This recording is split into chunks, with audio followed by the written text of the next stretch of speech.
Today I will show you an action-adventure film from 2015, titled Chronicles of the Ghostly Tribe. Spoilers ahead. Watch out and take care. Many times through the years, strange things have been found in China during various excavations, from bones that don't belong to any known creature, not even dinosaurs, to thousand-year-old bodies with the skin and flesh still intact. One of the scientists involved is Professor Yang Chelin, who in 1978 inaugurates Post 749 in the Kunlun Mountains, a special team dedicated to specifically finding out the secret behind all these mysterious discoveries. It is now 1979, and Bayi is one of the many soldiers working hard in the excavation. The job is exhausting and he often falls from sheer fatigue, but the professor's daughter Yang Ping is always there to support him and help him regain his strength. When Bayi met her for the first time, he felt like she had known her for a long time. The two of them have a bond that makes his friend Kang Sun jealous. After the team retrieves another giant skull from an unknown beast, the cave begins shaking and suddenly it explodes, destroying their whole camp. The soldiers, led by Officer Han Jiuyang, get their weapons ready to fight back, but the only ones to come out from the cave are Professor Yang and some workers. This incident isn't a complete loss, however. A path has opened inside the mountain, so they'll send a special team to go with Professor Yang to investigate. Yang Ping immediately volunteers to help her dad, and that causes Bayi to volunteer as well, which in turn makes Kang Sun come along too. The team enters the cave and follows the discovered path until they come across a giant chasm, which they proceed to climb down while noticing a butterfly-like creature flying around them. They eventually make it to an icy platform with another chasm in the middle, so they climb down this one as well until they find an unexplored cave filled to the brim with strange fossils. After wandering around for a while, they find an exit that comes out at a complete opposite mountain from the one they entered. There, Professor Yang tells Bayi that legends say somewhere in this area is the gate of an ancient kingdom belonging to a pent secret government.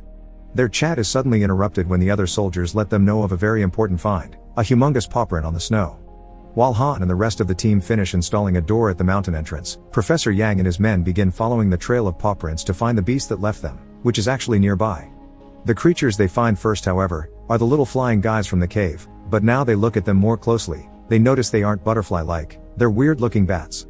Nothing happens when they land on a sleeve, but one of the soldiers catches one with his bare hand and that proves to be a mistake. He suddenly starts burning with a blue flame at an alarming speed until there's nothing left but his bones.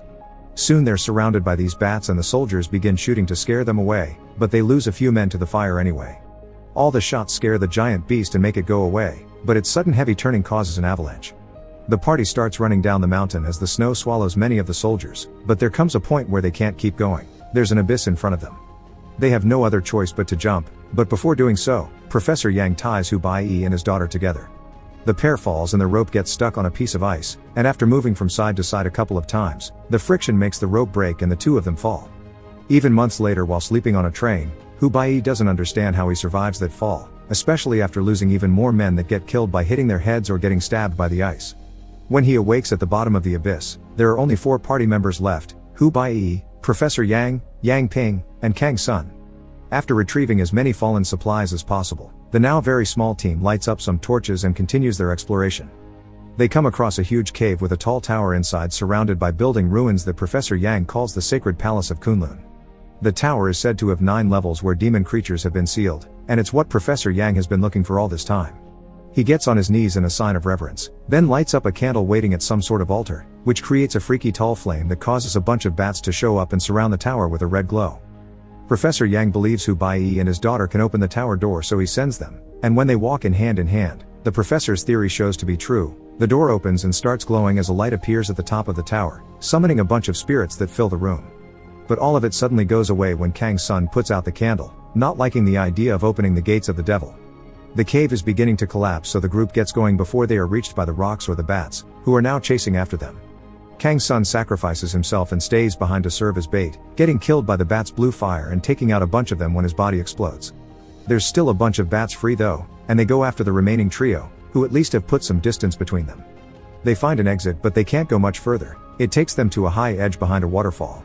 The bats catch up and, as Bayi tries to fight them off with a torch, they manage to bite him and start a fire on his shoulder. Yang Ping pushes him off the edge so he falls into the water to put the fire off, and she and her dad quickly follow. Bayi and Yang Ping find each other underwater but are quickly pushed apart by another giant dinosaur-like creature that captures Yang Ping in its mouth and takes her away. Devastated, Bayi swims out of and makes his way back to base under freezing temperatures. The burn on his shoulder is taken care of while Officer Han tells him they've found all the party's bodies except Yang Ping's and the professor's. Bayi is the only survivor. He decides to quit this life and return home, but on the train ride, he keeps imagining Kang's son is there with him and disappointing himself when the illusion goes away. Bayi gets out at a train station near the countryside and is picked up by his new employer Mr. Wang, unaware that Officer Han and scientist Chen Dong are looking for him. The year is 1982 now, and Bayi begins working at Mr. Wang's library, which makes for a very peaceful life. When they go to have lunch together, Mr. Wang takes him to a local restaurant where Bayi is shocked to reunite with childhood friend Wang Kexuan, who works there as an entertainer. Bayi suspects Mr. Wang has taken him there on purpose. While working at the library, Bayi finds a book of Professor Yang's research that even includes an illustration of the Demon Tower, making realize opening it has always been the professor's goal, and he also has always known Bayi and Yang Ping could do it, which is why he tried to keep them together and safe. Meanwhile, at post 749, the explorers found a coffin with a living woman inside that looks just like Yang Ping but calls herself Shirley.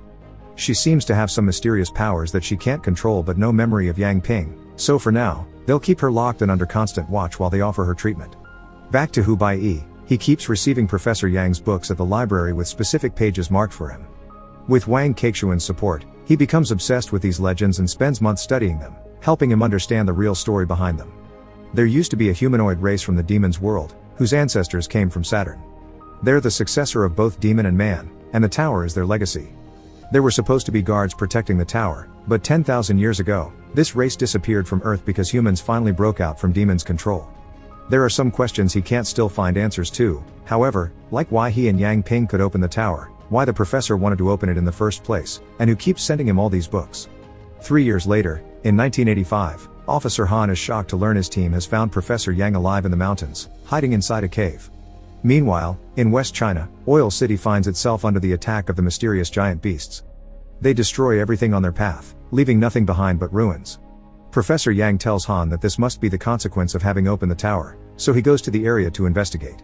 This incident seems to have awoken Bayi's shoulder scar, which starts bothering him often, and his visit to the doctor causes him to appear on the system, which gives away his location to Han.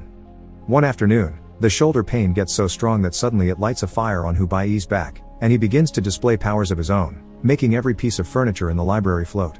Mr. Wang shows up, treating this as if it was perfectly natural, and explains that because of the bad attack, Bayi's blood has been contaminated by a demonic force that now gives him powers but could drag him to hell. Bayi doesn't understand how Mr. Wang knows all this, so he uses his own powers to transform the library into an old tomb and reveal he's the protector of Prince Yi of Su Lin Nation. There are protector spirits here too, like there had been back at the tower, including Kang's sons. Mr. One explains that Prince Yi was Bayi's predecessor and he had been the one to lead mankind against the technologically advanced demon race that had taken over Earth. Prince Yi used his own body to seal the tower, and most demons left the planet, although a few of them hid and took human form, even going as far as marrying humans themselves. They want Bayi because as a descendant, he's the only one that can open the tower and free the demons again. At post 749, Officer Han is furious to learn that his team has lost Professor Yang, but some sudden news changes his mood for the better. Shirley has woken up and claims she has her memories back, so she wants to go looking for her father together with Bayi. Han travels to the library to recruit him, but Bayi refuses to get back in action after seeing so much death during the last mission. He quickly changes his mind, however, when he learns about Shirley since he misses Yang Ping terribly. Mr. Wang thinks it's a bad idea for him to go when demons want to capture him to reopen the tower, but Bayi wants to understand how Yang Ping has come back to life, and now the beast spirits are attacking the prince's tomb too, so something needs to be done about it at the source. Bayi leaves the library with Wang Kexuan, who wishes to help. They travel to northern China where they meet the team that will be looking for the Professor Chen Dong, a woman called Cao Weiwei, a bunch of soldiers, and of course, Shirley. Bayi can't stop crying when he sees her again, but while she remembers his name, she acts rather coldly towards him and insists to be called Shirley instead of Yang Ping. The team travels through the desert by using camels. After a few days of peace, they suddenly find themselves in a sandstorm, so they ride away as fast as they can to leave it behind. There's a little detail they don't notice though. The only reason why the sandstorm doesn't follow them anymore is that they cross an invincible force shield that keeps the storm away as they enter the ruins of Oil City. Once they dismount in a safe area, they realize they actually lost a few men during their escape, including Wang Kexuan. This second group is still in the middle of the desert without their camels, so they're trying to reach the well site they've seen in the distance when suddenly, they're attacked by one of these demon creatures. They split as they run away, and the demon kills one of the soldiers as the rest of the group reaches the well site, only to find a second demon there. This demon kills all the men except for Wang Kexuan and a friend, who find a bicycle and make their way into Oil City to reunite with the rest of the team, who has been exploring around and finding nothing but ruins and bodies. Hearing about the demons, Bayi wants to leave to avoid another massacre like it happened last time in the mountains, but Chen Dong and Shirley want to stay and finish their mission. There isn't much time to discuss this though, because the demons find them and the team must get ready to fight. They arm themselves and shoot the first beast, thinking they've managed to kill it, then they chase after the second one. When they turn around however, the first one is gone. While the team fights the beasts, Shirley runs away to enter an abandoned school, and Bayi follows her there. He finds a bunch of bodies hanging from the ceiling and a hole in the ground which he enters to discover an underground tunnel that takes him to the prince's tomb. There's a demon there too, which pushes Bayi and hurts him, but before it can go any farther, Shirley shows up and tames it, making it go away. Then she uses her powers to make Bayi's unconscious body levitate into the coffin, which she closes before leaving. Back in town, more demons have arrived, so the team hides in the highest floors of buildings to shoot silver bullets and rocket launchers from afar. They manage to hit a few, but most demons dodge them and climb the buildings to go after them. Wei Wei manages to avoid being found by pretending to be a mannequin, then she runs to hide inside a bus with Wang Kexu, and while they try their best to survive the constant hits the demon that has been chasing her keeps throwing at the vehicle. Bayi wakes up inside the coffin and is desperate to get out, but he notices something magical is happening. His wounds are closing and healing at an incredible speed. Mr. Wang's spirit appears before him, telling him the coffin will help the prince live again. Then Bayi finds himself falling through darkness and showing up in front of the tower. There, he can finally learn what has happened to Yang Ping. The beast that captured her brought her to the cave and dropped her on the flame, which burned her body and made it apt for the demon queen to take over. Now Shirley is in control of the demons and is unleashing them in town. After the beast is gone, Bayi approaches the tower to talk to the queen's spirit, learning that Yang Ping was the other person that could open the door because she's her descendant. She refuses to give up her body, and points out that killing her would kill Yang Ping as well. Bayi swears he'll find a way, and finding this amusing, the queen sends him back to town. Finding the demon attacking the bus, Bayi quickly shoots it to free his friends, but he can't do anything about Chen Dong, who is hanging on the edge of a roof. The demons keep coming after him, but Shirley needs him to open the tower door, so she jumps in his defense, throwing a car at the beast to make them go away. The ones attacking their friends are still around and ready to strike. Chen Dong is even putting his gun against his temple to choose his own death instead of giving his life to a demon. But at the moment, Bayi looks into Shirley's eyes and realizes he'll never get Yang Ping back, so he shoots her 3 times, causing all the demons to disintegrate and the tower to crumble. Admitting Bayi is the only one with the power to kill her, Shirley kisses him before falling unconscious and transforming back into Yang Ping. Bayi cries over her death, but Yang Ping suddenly speaks and expresses how glad she's to see him one more time, so Bayi picks up her body and takes it to the prince's coffin, hoping to heal her. He lays down with her inside, and as he touches her forehead with his, he gets a vision of her memories. Yang Ping had powers since she was a little kid, including the ability to bring beings back to life, but her mother forbid them to use them. It wasn't until she saw her burn in blue fire that she understood her mother was a descendant from the demons that took a human form and married normal people. This is why Professor Yang had been researching the tower his whole life. He hoped one day he could save his daughter from the destiny that awaited her. Back in the cave, the only reason why they survived the fall was that Yang Ping had used her powers to revive them all. Before the connection ends, Yang Ping tells Bayi that she loves him and requests not to give up on trying to find her father.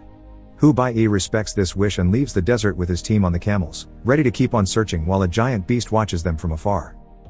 Make sure to subscribe and turn on notifications so you can watch more videos like this. Thanks for watching.